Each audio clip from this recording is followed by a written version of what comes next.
New sponsor by Lords furniture. আসন্ন বিধানসভা নির্বাচনকে সামনে রেখে জোর কদমে চলছে সব রাজনৈতিক দলের প্রচার। সেই প্রেক্ষিতেই রবিবার সন্ধ্যায় জলপাইগুড়ি শহরে ব্যবসায়ীদের সঙ্গে একটি গুরুত্বপূর্ণ আলোচনা সভা করলেন সদর বিধানসভা কেন্দ্রের বিজেপি প্রার্থী অনন্তদেব অধিকারী। জলপাইগুড়ি সদর বিধানসভা কেন্দ্রের বিজেপি প্রার্থী অনন্তদেব অধিকারীর ডাকে আয়োজিত এই বৈঠকে উপস্থিত ছিলেন জলপাইগুড়ির বিভিন্ন ব্যবসায়ী সংগঠন, ব্যবসায়ীরা এবং জলপাইগুড়ির সাংসদ ডক্টর জয়ন্ত রায় সহ অন্যান্য বিশিষ্ট ব্যক্তিত্বরা। সভায় মূলত জলপাইগুড়ির সামগ্রিক উন্নয়ন, ব্যবসায়ীদের সমস্যা ও সম্ভাবনা নিয়ে বিস্তারিত আলোচনা হয়। বৈঠকে ডক্টর জয়ন্ত রায় জানান, আসন্ন নির্বাচনের আগে প্রার্থী অনন্তদেব অধিকারীর সঙ্গে ব্যবসায়ীদের পরিচিতি গড়ে তোলাই এই সভার অন্যতম উদ্দেশ্য।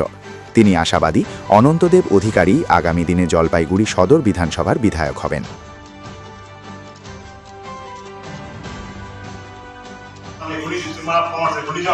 সবাইকে আমার সচেতন প্রণাম, নমস্কার এবং শুভেচ্ছা। চাইতেছি আশীর্বাদ চাচ্ছি আগামী 23 এপ্রিল আমাকে পদ্মফুল দিনে ভোট দিয়ে আশীর্বাদ করবেন। আমি আপনাদের ভরসা দেওয়াতে চাই যে আমি জলপাইগুড়ি কৃষ্টি, কালচার, সংস্কৃতি এবং উন্নয়নে কখনো কম্প্রোমাইজ করবো না। এবং আমি আরও কথা দিচ্ছি যে ভারতীয় জনতা পার্টি সরকার প্রতিষ্ঠা হলে পশ্চিমবঙ্গে জলপাইগুড়িতে আপনাদের সকলের সহযোগিতায় একটা বিজনেস হাব তৈরি করব, যেখানে বিভিন্ন ধরনের ছেলেমেয়েদের এবং অনেক কর্মসংস্থার সুযোগ হয়, সেই আশা রাখবো। এবং আরও কথা দিচ্ছি আপনাদের যে আপনাদের বিজনেস ক্ষেত্রে কখনো যদি কোনো অসুবিধার সৃষ্টি না হয় তার দেখা দায়িত্ব আমার। চেম্বার অফ কমার্স, বিশেষ করে north Bengal chamber of commerce, district chamber of কমার্সের একটা বিরাট রোল আছে। কারণ ইনারা আমাদের যারা জনপ্রতিনিধি, বিশেষ করে আমি তো আমার নিজের পার্সোনাল লাইফ থেকে বলছি, পার্সোনাল অ্যাসপেক্টে বলছি, যখন থেকে আমি দাঁড়িয়েছি তখন থেকেই তারা বিভিন্ন বিষয়ে আমাকে গাইড করে চলেছিলেন। এবং যার ফলেই কিন্তু আজকে যে সমস্ত ডেভেলপমেন্টের কাজ দেখতে পাচ্ছেন সেগুলো মোস্টলি তাদের সাজেশন ছিল যে জলপাইগুড়ির অ্যাসপেক্টে কি করা উচিত এবং কিভাবে করা উচিত।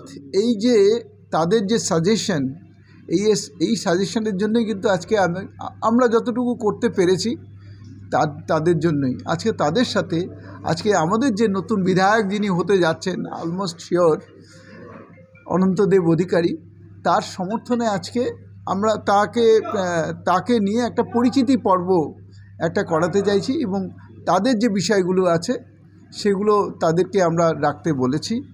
এবং তিনিও আমাদের যে নতুন যে ক্যান্ডিডেট যে অনন্তদেব অধিকারী, তিনিও তার মতামত জানাবেন। এবং অ্যাকচুয়ালি বাক্য বিনিময় এখানে যেটা হবে মেনলি ডেভেলপমেন্ট, বিকাশ নিয়ে আমরা যদি আসি তাহলে কি হতে পারে এবং সেটা কি করা উচিত, এটাই এর মধ্যেই সীমাবদ্ধ থাকবে। আজকে আমাদের বিজেপির যে লোকাল ক্যান্ডিডেট আগামী বিধানসভার অনন্তদেব অধিকারী, ওনার আমন্ত্রণে আমরা সব বিজনেসম্যানরা আসছি এখানে। ওনার কাছে শুনবো আমরা কি ওনাদের বক্তব্য, কি আমাদের জন্য করবে, কি করবে না করবে। এবার লোকসভাতেও মিস্টার জয়ন্ত রায় এমপি আমাদের সাথে বসেছিলেন, সব পার্টি আসছিল, আমরা সব পার্টির কথাই শুনবো। বিজনেসম্যানদের উপরে সবারই আস্থা আছে, বিজনেস ইন্ডাস্ট্রি নিয়েই তো চলতে হবে না, ইন্ডাস্ট্রি না হলে তো সব হবে না। তো সব পার্টিরই কথা শুনবো, সবারই কি আগামী দিন প্রোগ্রাম সেটা শুনে আমরা আমাদের প্রস্তাব রাখবো।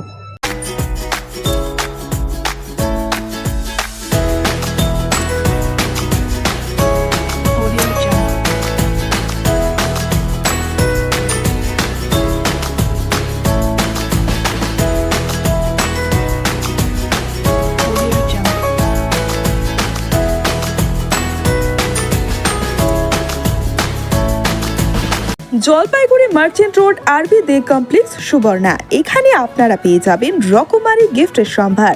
বার্থডে পার্টি হোক কিংবা অ্যানিভার্সারি, আপনার প্রিয়জনের জন্য সমস্ত রকমের গিফট পেয়ে যাবেন সুবর্ণাতে। 36 বছরের পুরনো প্রতিষ্ঠান জলপাইগুড়ি মার্চেন্ট রোড আরবি দে কমপ্লেক্স সুবর্ণা।